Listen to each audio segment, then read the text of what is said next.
আমি কেমন করে গৌর সুন্দরের এই রূপের বর্ণনা দেব?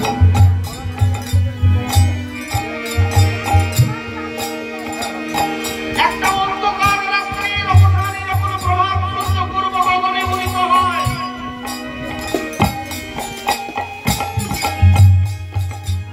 মুহূর্তের মধ্যে সেই রাত্রির অন্ধকার মুছে যায়, চারিদিক আলোকে আলোকে উদ্ভাসিত হয়ে যায়। আমার গৌর সুন্দর যেন সমস্ত অন্ধকারকে ছাপিয়ে তার অঙ্গের জ্যোতিতে সারা জগৎ আলোকিত করে দিয়েছে।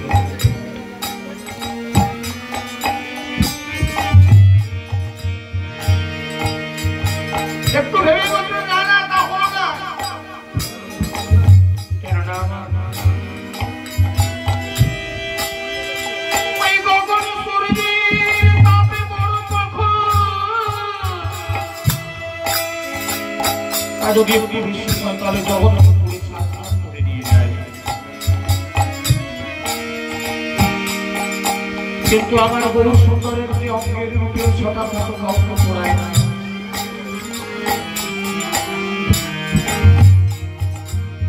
তাই ওই সূর্যের সঙ্গে তুলনা দেওয়া যাবে না।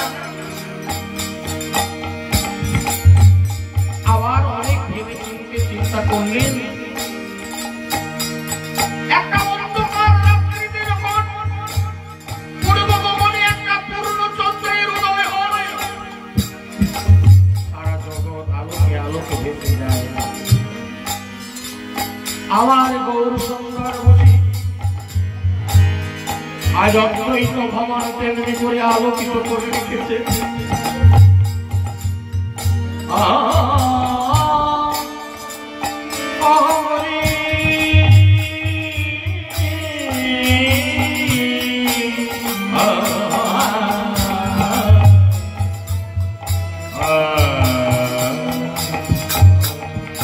আবার অনেক চিন্তা করে বলছেন, না না এ আমার ধারণা দেওয়া হলো না।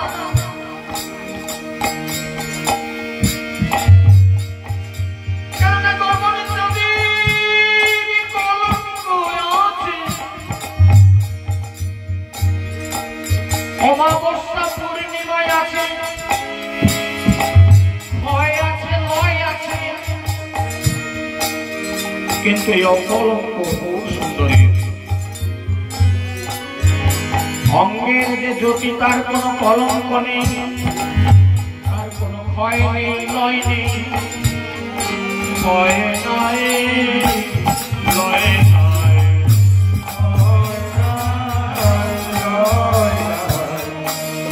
অকলঙ্ক পূর্ণ জানে, ভয় নাই লয় নাই,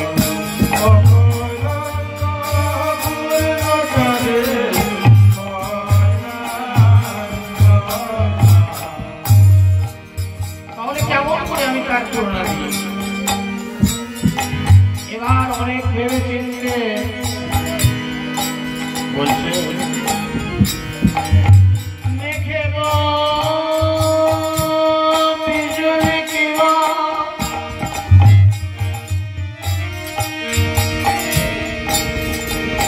ছড়িয়া জগনে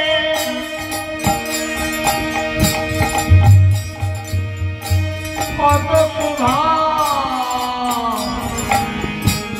দিয়া পেতে হইলনি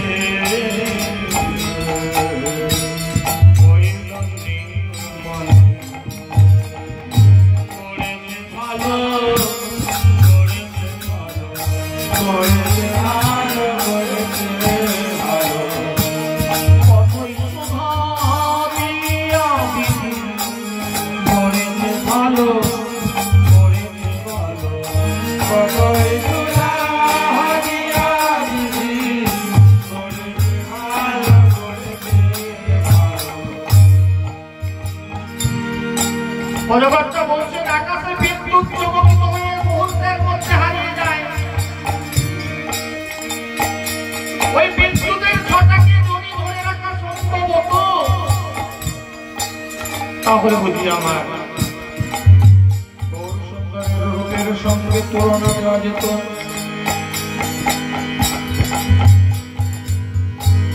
বাসুদেব ঘটে করে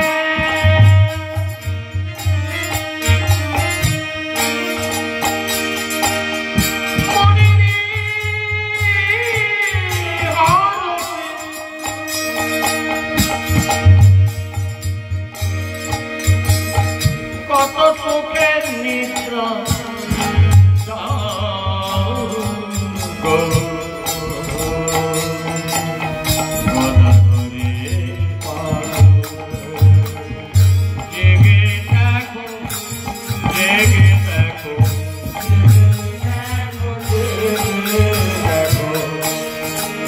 দেখো জেগে দেখো দেখো দেখো আর গগনে নাই হে জেগে দেখো জেগে দেখো আর গগনে নাই হে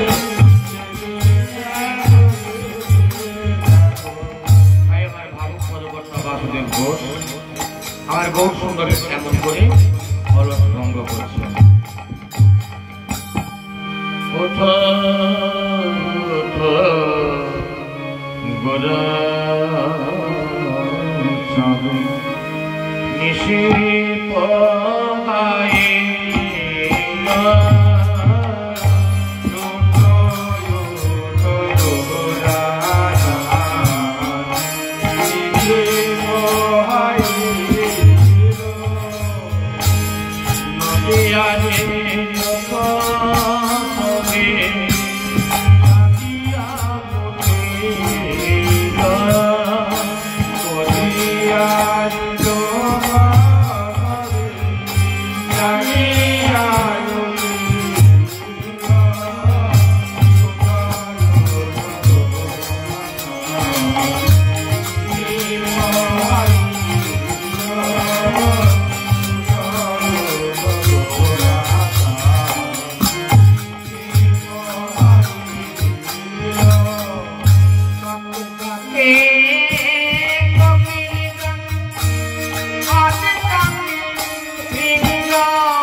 সংক্ষিপ্তভাবে গৌর সুন্দরের অলস এইটুকু মাত্র স্মরণ করে এখন আমরা যাবো সুদাম বৃন্দাবনে। কেননা নবদ্বীপ বৃন্দাবন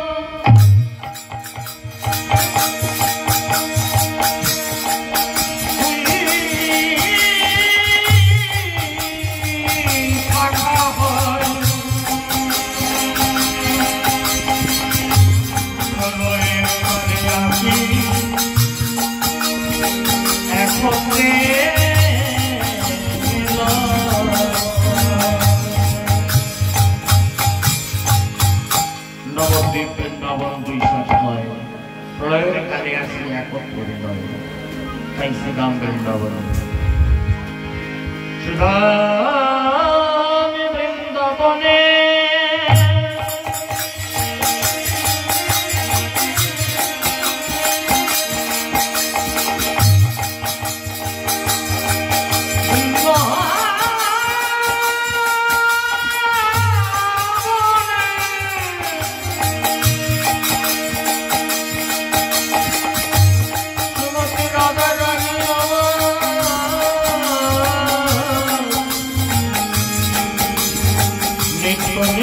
কুঞ্জন সাজিয়ে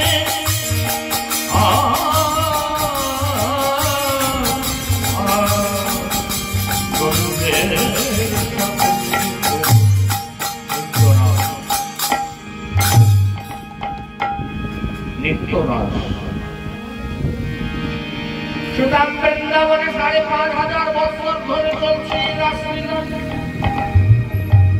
আজও শুনতে যায়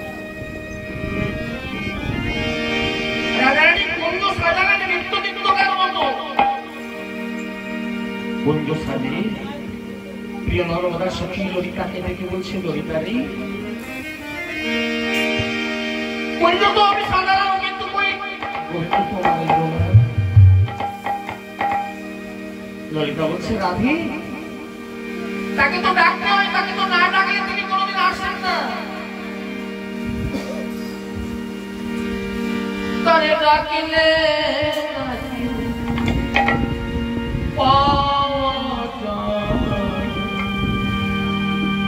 শুনেছি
নাম চিন্তামণি কৃষ্ণ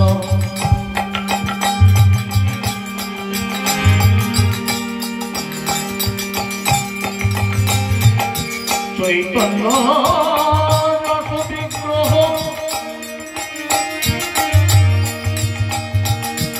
পূর্ণ শুদ্ধ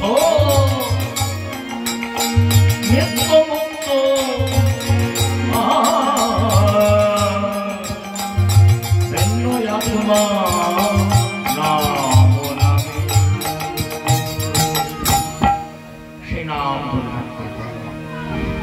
রাধারানী কি করলেন? সমস্ত সখীদেরকে নিয়ে কুঞ্জের মাঝে নাম শুনলেন। আর এই নাম শুনে নাম চিন্তামণি কৃষ্ণ আর থাকতে পারলেন না। তিনি রাধারানীর সঙ্গে মিলিত হলেন নিত্য নাশে নিরাপদ আস্বাদন করে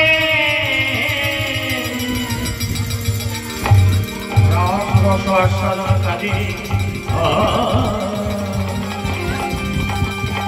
রাধা গোবিন্দ আজ কুঞ্জের মাঝে তনু তনু তনু তুলে গভীর নিদ্রামগ্ন প্রভাত হয়ে গেল পূর্ব গগনে দিনমণি উদিত হয়ে গেল রাধারানীর ঘুম ভাঙল না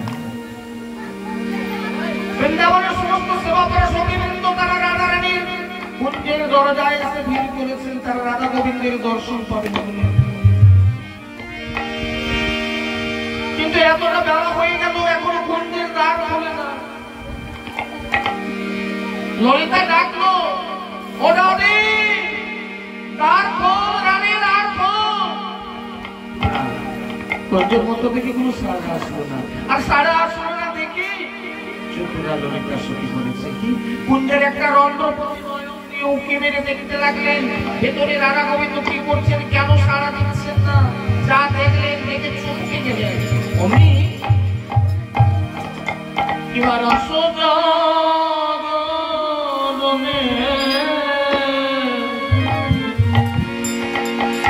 নিকুঞ্জ ভবনে এলায়ে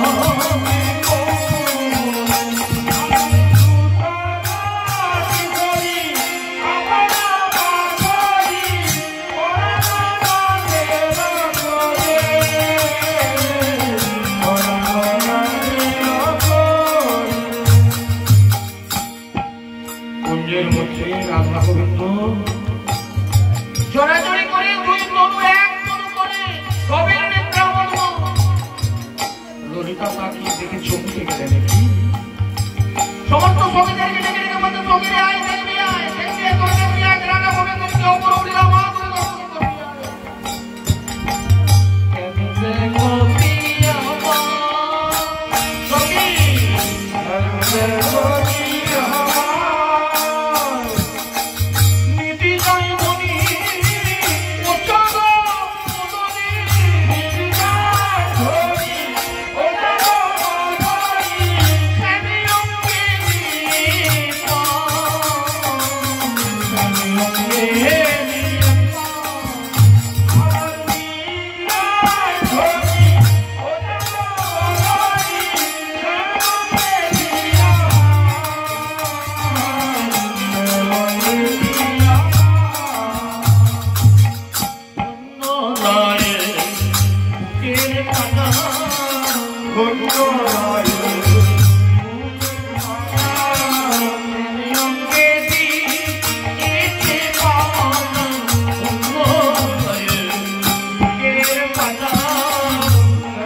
এতটা নিদ্রামগ্ন সারা অঙ্গে বসন বসন এগিয়ে গেছে, ছড়িয়ে ছিটিয়ে গেছে, হাত পা কোথায় পড়ে আছে তার কোনো ঠিক ঠিকানা নেই। ভাবুক পদকর্তা জগন্নাথ দাস বাবাজি কুঞ্জের এক কোনায় দাঁড়িয়ে গলবস্ত হয়ে করজোড়ে আমার রাধা গোবিন্দের এই অপরূপ লীলা দর্শন করছে।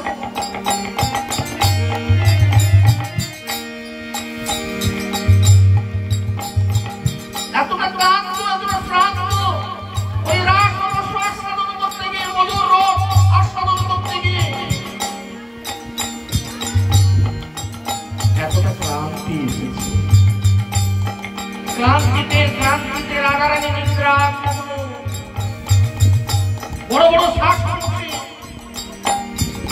পদকর্তা জগন্নাথ দাস বাবাজি দর্শন করলেন, রাধারানীর এত বড় বড় শ্বাস করছে, নাকের বেসরটা দুলে যাচ্ছে নাকের নিঃশ্বাসে। কিন্তু দেখলেন মনের মনে হাসি। বলে নিদ্রার মধ্যে কেউ কি কোনোদিন হাসতে পারে?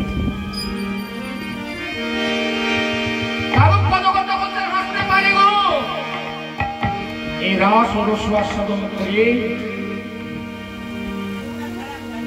কৃষ্ণ কথা রস আস্বাদন করলে যে আনন্দ পাওয়া যায়, কেননা ঈশ্বর পরম কৃষ্ণ সচ্চিদানন্দ বিগ্রহ অনাদিরাদি গোবিন্দ সর্বকারণ কারণ সচ্চিদানন্দ বিগ্রহ। কৃষ্ণ কথা আলাপন করলে এত আনন্দ পাওয়া যায়, হরিনামে এত সুখ হয় যে আনন্দ কোনদিন জীবন থেকে হারিয়ে যায় না। তাই তো রাধারানীর ঠোঁটের কোণের হাসিটা হারিয়ে গেল না।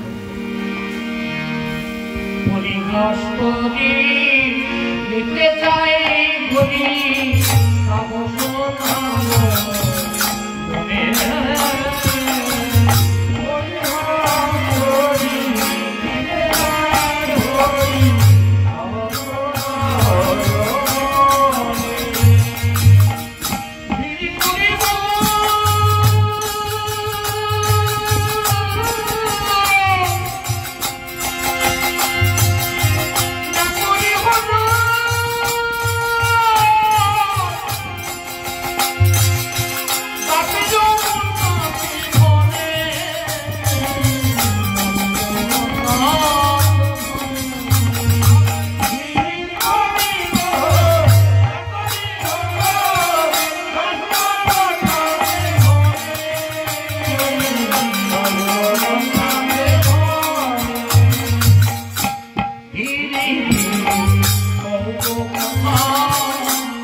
কেউ কোনো সারা শব্দ করছে না।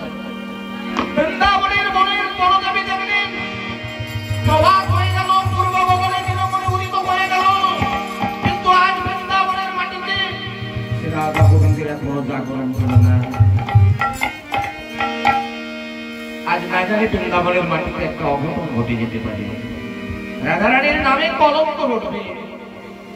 কি আছে, কাকে বলি, কে আমার রাধা গোবিন্দকে জাগাবে? কারণ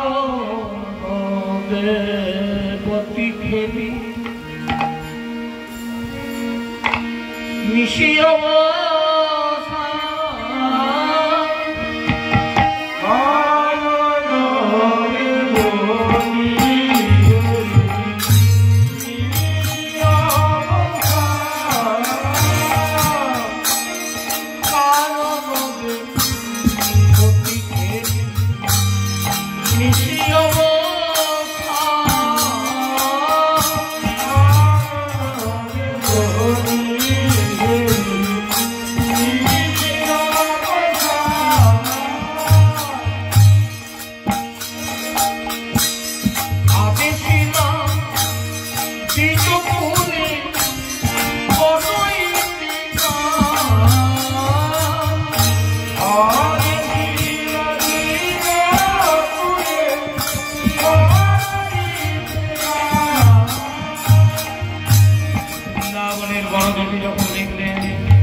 শাস্ত্র বলছেন জন্মনা জায়তে সূত্র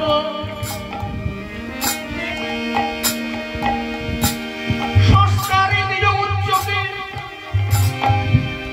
বেদ পাঠে ভবেন বিপ্র ব্রহ্মদানাতি ব্রাহ্মণ ব্রাহ্মণ বাড়িতে জন্মগ্রহণ করে ব্রাহ্মণ হয় না জন্মগ্রহণ করে যখন তখন একটা সূত্রের ছেলেকে ব্রাহ্মণের ছেলে চেনা যায় না। ব্রাহ্মণদের নিয়ম আছে উপনয়ন সংস্কার দেওয়া বইতে হয় তাই না। 9 বছর থেকে 11 বছর বয়সের মধ্যে উপনয়ন সংস্কার দিতে হয়, বইতে দিতে হয়। সেদিন থেকে উপনয়ন সংস্কার হয়, এদিন থেকে তার আরেকটা নতুন জন্ম হয়। একে দ্বিজত্ব প্রাপ্ত হওয়া বলা যায়, তখন তাকে দ্বিজ বলা হয়। আর পাখিদেরও একবার ডিম প্রসব হয়, আরেকবার ডিম ফুটে বাচ্চা বের হয়।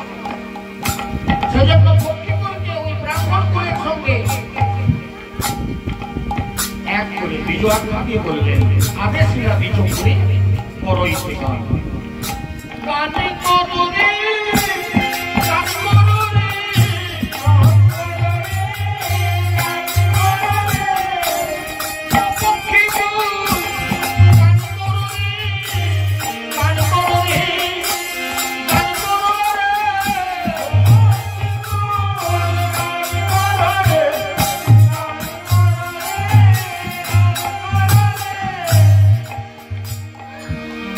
পক্ষীকুলকে আদেশ দিলেন অধিযত তোমরা গাছের ডালে চুপচাপ বসে আছো কেন? নিত্য নিত্য ভোরের বেলায় তোমরা যখন ডাকাডাকি করো আজকে কিভাবে ডাকাডাকি করে আমার ডালা গোবিন্দকে ডাকিয়ে দাও না। কিন্তু না, বৃন্দাবনে একটাও পাখি ডাকলো না। তাই না দেখে বৃন্দাবনে বড়দেবী বড় দুশ্চিন্তায় পড়লেন, কে আছে আমি কাকে বলবো, কে আমার ডালা গোবিন্দকে ডাকাবে।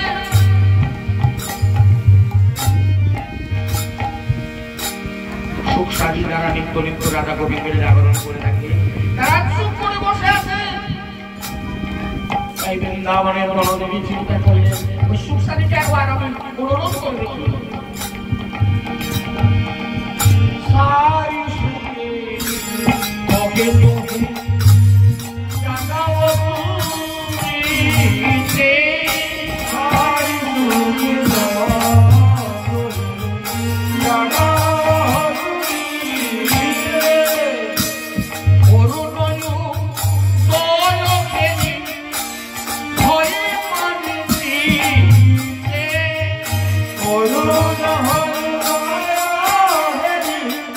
Oh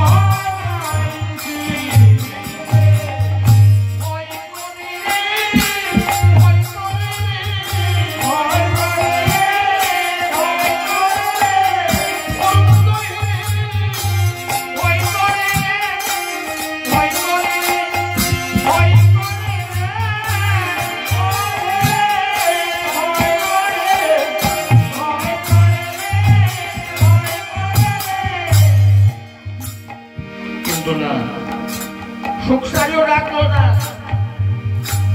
কে আপনি, আমি আর কাকে বলবো? কে আমার রাধা গোবিন্দকে জানাবে? এমন সময় বৃন্দাবনের বড়কবি তাকিয়ে দেখলেন গাছের গায়ে বসে আছে বানর বানর, যাদেরকে মর্কট জাতি বলা হয়। এদেরকে রাধা গোবিন্দের লীলায় কোনোদিন অংশগ্রহণ করতে দেওয়া হয় না। কিন্তু আজ বৃন্দাবনের বড়দেবী বড় বিপদে পড়ে ওই বানর বানরীকে ডেকে বলছো, বানর বানরী, তোমরাও তো আমার বনমাঝে বাস করো। আজ বৃন্দাবনের মাটিতে যদি একটা অঘটন ঘটে, রাধা রানীর নামে যদি কলঙ্ক হয়, সে কলঙ্ক কি তোমাদের হবে না?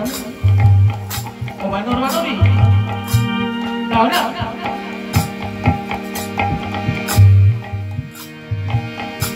আমার রাধা গোবিন্দকে জানিয়ে দাও না।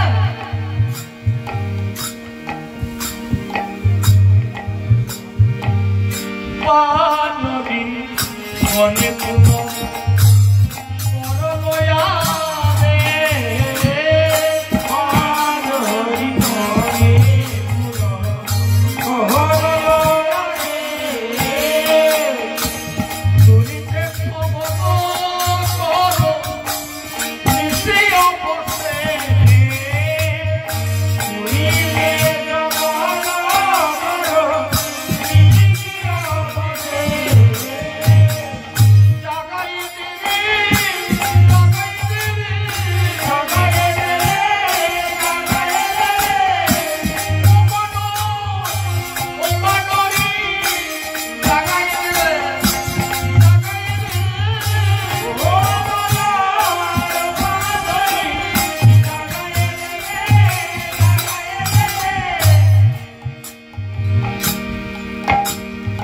বৃন্দাবনের বনদেবীর এই আদেশ শুনে বানর বানরীকে ডেকে বলছে, বানরী, আজ আমাদের বড় ভাগ্য ভালো নেই। কেন? আমরা মর্কট জাতি বলে আমাদেরকে এতদিন ঘৃণা করে করে সরিয়ে রাখতো বৃন্দাবনের বনদেবী, কিন্তু আজ বৃন্দাবনের বনদেবী আমাদেরকে রাধা গোবিন্দের জাগরণের জন্য আদেশ করেছে। কপাল ভেঙে গেল রে, কপাল ভেঙে গেল রে, কপাল ভেঙে গেল রে, কপাল ভেঙে গেল রে, রাধা গোবিন্দের সেবা প্রেমী, কপাল ভেঙে গেল রে, রাধা গোবিন্দের সেবা প্রেমী, কপাল ভেঙে গেল রে। হয় সুখসারি যেমন করে নিত্য নিত্য ডাকাডাকি করে রাধা গোবিন্দকে জাগরণ করে, আর আমরাও আজ থেকে ডাকাডাকি করে রাধা গোবিন্দকে জাগরণ করি। কিন্তু আরে সুখসারির ডাক যেমন তাদের কণ্ঠস্বর যেমন তারা তেমনি রাখবেন, এখন বানর বানরীর কণ্ঠস্বর যেরকম তারা সেরকম হবে। তো এরা কেমন করে জাগাচ্ছে? গাছের এক ডাল থেকে আরেক ডালে লাম মেরে পড়ো,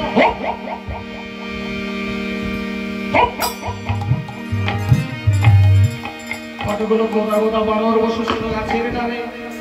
ওরা রাধা গোবিন্দকে জাগাচ্ছে কেমন করে? এমন করে কি রাধা গোবিন্দ জাগে রে?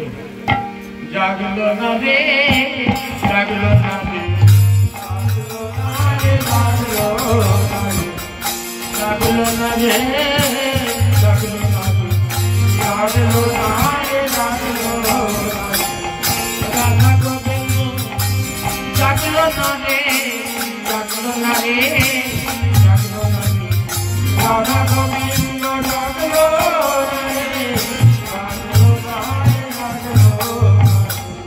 এমন করে রাধা গোবিন্দ ডাকে না, আর ডাকলো না। এখন গাছের গোড়ায় বসেছিল ময়ূর ময়ূরী,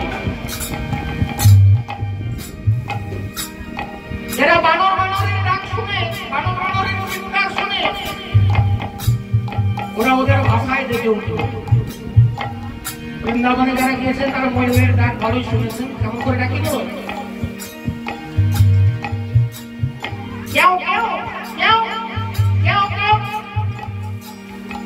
ওদের ডাক কি বলতে চাইছে?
রূপ শাড়িকে দেখবো ছোশাড়ি। আমরা নিত্য নিত্য কার মতো এখন রাজা গোবিন্দের জাগরণ রাই জাগরায়ে জাগো বলে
Oh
অনেক আগেই প্রভাব হয়ে গেছে, পূর্ব গগনে দিনমণি উদিত হয়ে গেল।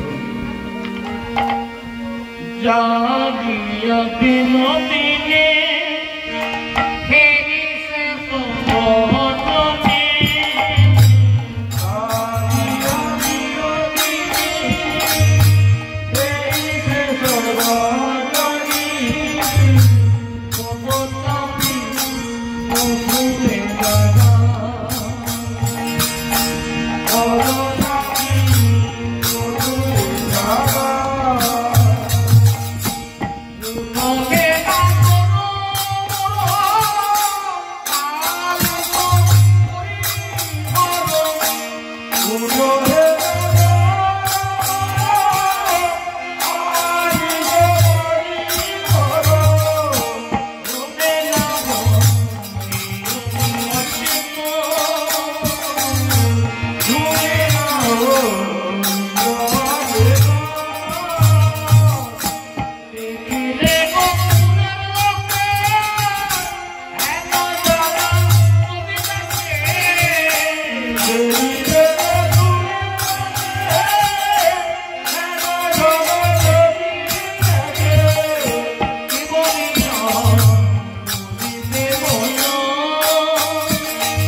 গোবিন্দের চরণ দুটি চেপে চেপে বলছে, হে গোবিন্দ, হে প্রাণনাথ, পূর্ব গগনে দিনমণি উদিত হয়ে গেল, আর তোমার এমন অলসে থাকা ভালো না। তোমাকে আমাকে এক আসনে দেখলে, আজ বৃন্দাবনে সবাই এমনিতে আমাকে কৃষ্ণ কলঙ্কিনী বলে গালি গালাজ করে, আর এক আসনে দেখলে আমার আর কলঙ্কের এই কথা শুনে প্রাণ গোবিন্দ আমার বলছে, ও রাধি, এই ত্রিজগৎ আমাকে পাওয়ার জন্য ঊর্ধ্বপুরুষের মধ্যে তপস্যা করছে, আর তুমি আমায় পেয়ে চলে যেতে বলছো। শোনো শোনো রাধি, সেবনা করো চলো, কিসে রইলো ভাবো পারো,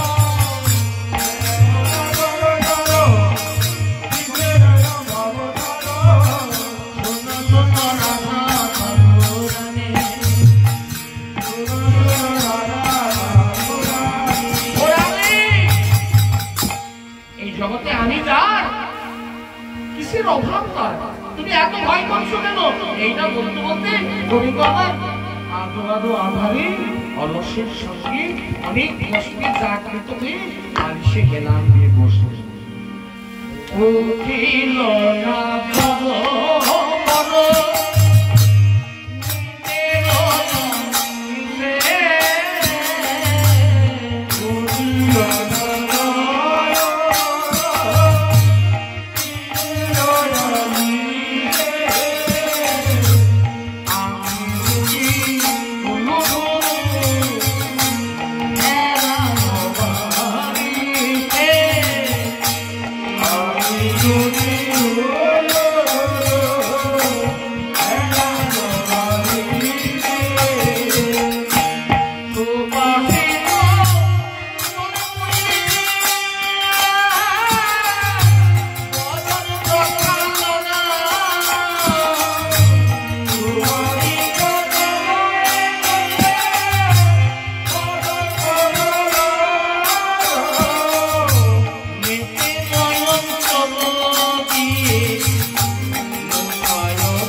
রাধারানী সেই সুবাসিত বাড়ি নিয়ে গোবিন্দের বদনখানা ভালো করে ধৌত করে, আমাদের ঘুম না ভাঙলে চোখে মুখে জল দিতে হবে না, গোবিন্দের বদনখানা রাধারানী আবার ভালো করে ধুইয়ে নিজের আঁচলের প্রান্তখানা দিয়ে মুছায়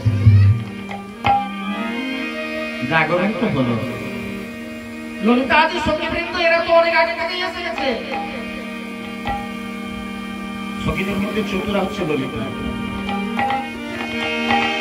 ও চিন্তা করলো আজ যখন আগে পেয়েছি, আজ রাধা গোবিন্দের যুগল নদীকে ছাড়া যাবে না, তো রাধা গোবিন্দের যুগল দর্শন করতে হবে, ভজন চাতুরাই চাই।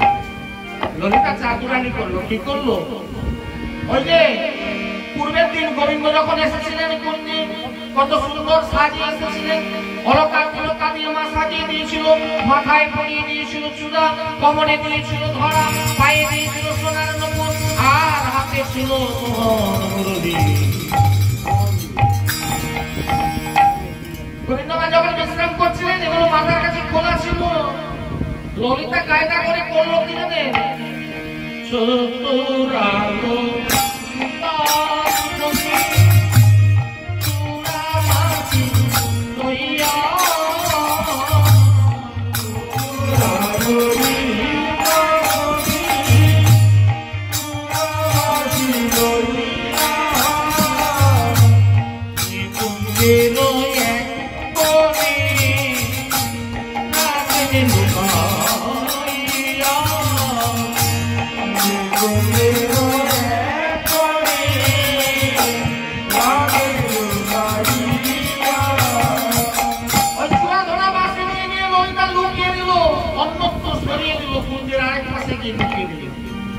লুকিয়ে রেখে শাখাকে গিয়ে বলছে, এই সখী তুই কি একটু গোবিন্দকে জিজ্ঞেস কর, কত রাত্রিতে যখন সে এসেছিল মা কত সুন্দর করে সাজিয়ে দিয়েছিল, সেই সাজবের সব গেল কোথায়? ওই ঠাকুর কোন মুখ নিয়ে মায়ের কাছে ফিরে যাবে?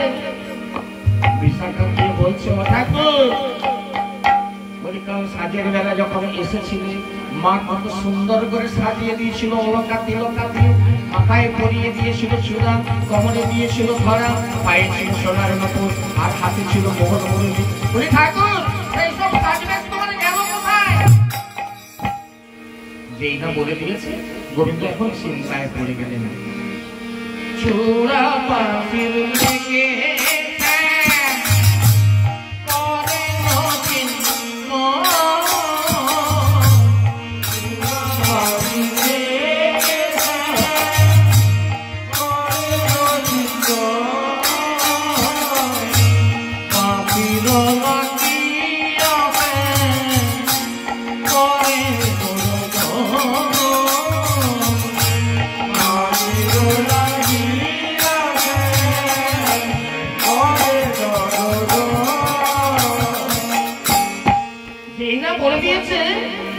বড় চিন্তায় পড়ে গেলেন।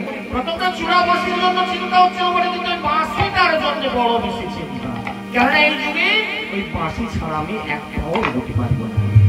তাই গোবিন্দ আমার এই বাঁশিটার জন্য একেবারে কেঁদেই ফেললেন। গোবিন্দের চোখে জল। ললিতা দেখছেন কৃষ্ণ কাঁদছে। ললিতা বলছে, ও ঠাকুর তুমি কাঁদছো? পুরুষ মানুষ কখনো কাঁদে গো? শোনো শোনো, তোমার কাঁদতে লাগবে না। শোনো শোনো, ওই চূড়াবাসীর জন্য তুমি এত চিন্তা করে কাঁদছো? শোনো বলি কি জানো ঠাকুর, আমরা যদি তোমাকে চূড়াবাসীকে সাজিয়ে দিই, মানে যদি সাজিয়ে দিই, কথাটা তাহলে বোঝা যাচ্ছে কন্ডিশন কিছু আছে, কিছু তোমরা পেতে চাও, তোমরা কি চাচ্ছ বলো? ললিতা বলছে, ও ঠাকুর বেশি কিছু চাই না, চাইবো তোমাদের ওই যুগ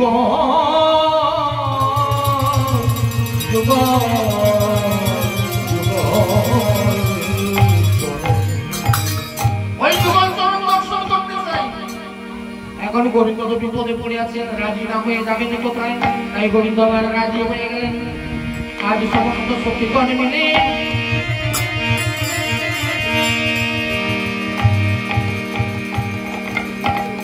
গোবিন্দকে আজ অলকা তিলকা দিয়ে সুন্দর করে সাজিয়ে দিলেন।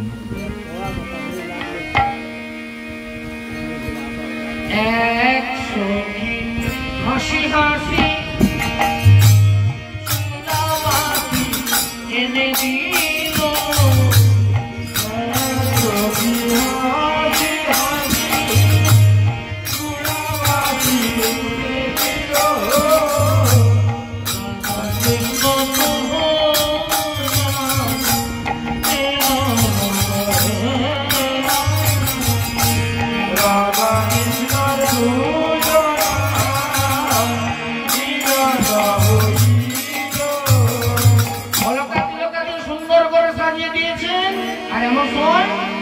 শাখা সেই চূড়া ধরা বাঁশি দিয়ে গোবিন্দকে সাজিয়ে দিলেন। সখীগণ সবাই মিলে বলছে, ও রাধি আয় আয়, তোকে আমরা খুব সুন্দর করে সাজিয়ে দিয়ে আয়, কারণ আজ ওই যুগল মুখে আমরা তোমাদেরকে দর্শন করতে চাই, তাই তোকে সুন্দর করে সাজিয়ে দিয়ে আয়। সজ ধনি চন্দ্র বদনি ধনি চন্দ্র বদনি চন্দ্র বদনি ধনি চন্দ্র বদনি আসে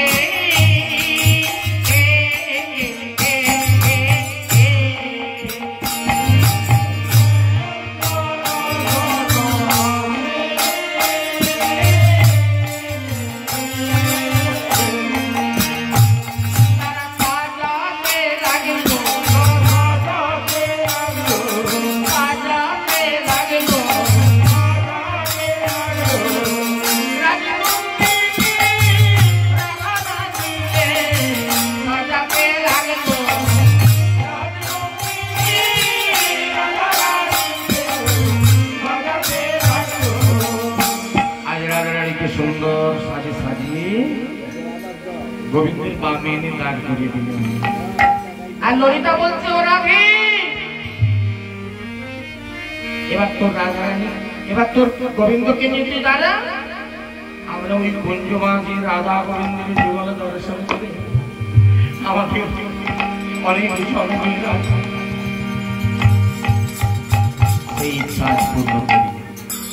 তাই কুঞ্জের মাঝে রাধা গোবিন্দ যুগলে দাঁড়ালেন, আর সমস্ত সখীগণ মনের আনন্দে গাইছে, রাই মিলালোবে শ্যামের বামে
পাঠক যুগ যুগল কিশোর আমাদের